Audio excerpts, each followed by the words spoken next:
Runick Bystial is certainly one of the decks of all time, and ever since I picked up my Runick core back in September of last year, I've been looking for an excuse to use it. There are two variants of Runick Bystial I am eyeing though, one being Abyss's Runick Orcus Bystial list she posted on Twitter, and the other one being Thunder Dragons. I've been tinkering with the idea of Runick Thunder Dragon Bystial for a few weeks now, and going into this tournament, this deck was just a proof of concept. However, a day after I recorded this video, the ban list came out, and with it came back Thunder Dragon Colossus to 1. This changes the deck considerably, and I'll have to record a new video soon with an updated list, so that video will probably be up in a couple weeks. Also, there's already a deck profile up for this list that's virtually the same list I used in this video, but that profile is post-ban list, so I'll link that video in the description. Also, make sure to subscribe if you enjoy these videos.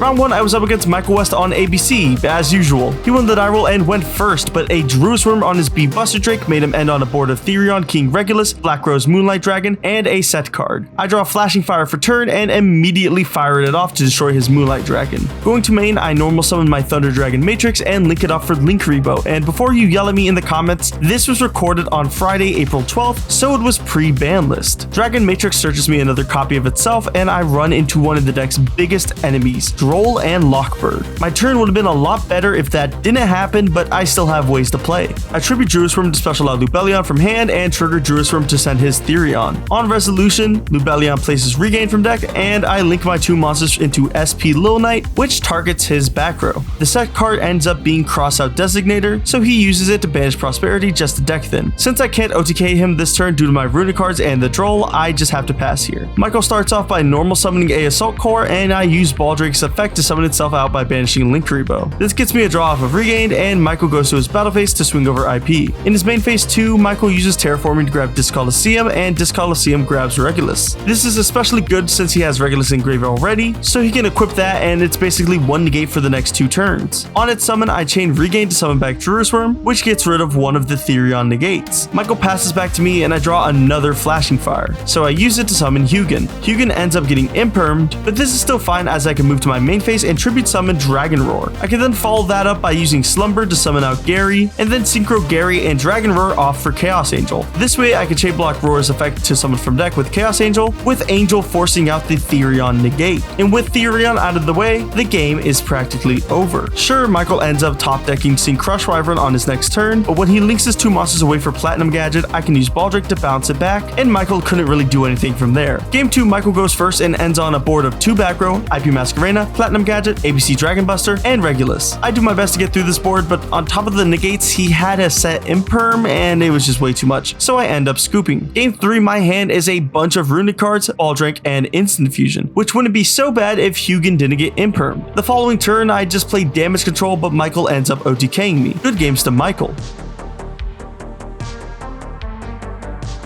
Round 2, we're up against Cody on Manadium. I won the die roll and went first, setting up Fountain with 3 Runick cards in hand, and Dragon Roar specialing out Dragon Dark to add back in the end phase. Cody starts with Foolish Burial of Good, sending Trivi Karma, and then he uses Imagining to draw 2 and put 1 back, so you know his hand is gas. Since Runick games tend to be a huge knowledge check on where to hit the right spots, I'll be highlighting where I decided to activate my cards. He had started off with Scareclaw Rykart to grab a rival, and then links off into Lightheart. I really don't want him to get to Phobia, so I use Freezing Curses to negate it. Later on, he decides to use Abscission to destroy the Lightheart and add Calarium, so to prevent that, I use SP to banish itself and Lightheart until the end phase. He follows that up with Riumheart to prop Rykart, so I chain Flashy Fire to destroy it. But the most tragic thing of all is that when I activate Fountain to replenish my resources, Cody chains Ash Blossom. He didn't have it for my previous turn, so he either drew it for turn or for Imagining, but either way, this ends up losing me the game, is what I would say if the top 3 cards would have drawn me into anything. I had scooped and checked, and it would have drawn me into 3 Runick cards, and 2 of them being cards I already activated, so the Ash Blossom really didn't matter here. Game 2, I went first, and I had the nuts. Cody didn't have any disruptions for me, so I ended on a ton of cards in hand with Fountain, IP Masquerena, Regain to summon back my Magnemite, and Mag searched me Druisworm in the end phase. Cody starts his turn off by going straight to the battle phase and using Evenly Matched on me. Resolving backwards, I decide to keep my Fountain to keep as much disruption alive as possible. However, Cody just ends up setting one and passing, so So in his end phase, I use Freezing Curses to summon Hugin and set up my graveyard while searching the second fountain. And on resolution, I use Destruction to pop his back row. Obviously, I can't kill him on my next turn, so I just set up a board, but Cody scoops when I pass back to him. Game 3, Cody goes first, and honestly, the worst part about this list is sometimes you just don't see your Bystials when you really need to, and you really don't play hand traps outside of sighting 3 in, but I just didn't see my Drolls. This leads to Cody making a huge board, and my hand was not good enough to play through it, so Cody ends up taking game 3. Good games to Cody.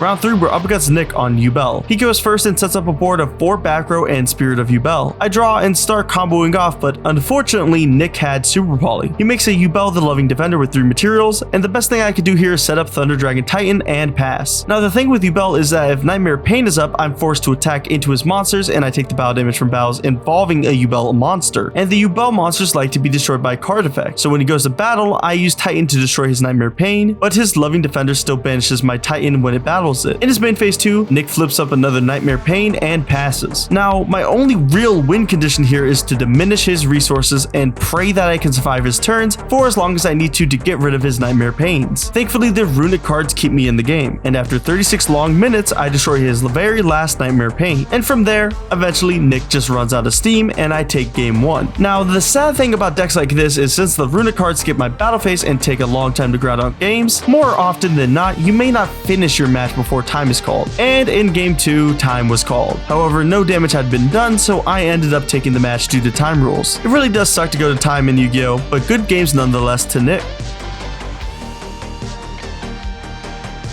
Now, obviously, this wasn't my best performance with the deck currently, but regardless, I see a lot of potential with the Thunder Dragon variant. Sure, I went X2 in a 3-round locals, but this deck gets a lot better now that Colossus is unbanned. Plus, if you open Battery Man Solar and any Runick name, you can now make him very easily. I'm incredibly excited for this new format, and I'm also excited to be using the new broken Floodgate monsters that got put to 1. Plus, I was building Orcus before this list dropped, so I'm really excited to try that as well. So if you want to keep up with the channel, make sure to subscribe. I'm trying to get to 1,000 subs this year, so your support would mean the world to me. And if you want a beautiful playmat like mine, head on over to grimoireaccessories.com and use code GOKI5 at checkout for 5% off your whole order. But with that, my name is Gokuzemi, and I'll see you guys in the next video. See ya!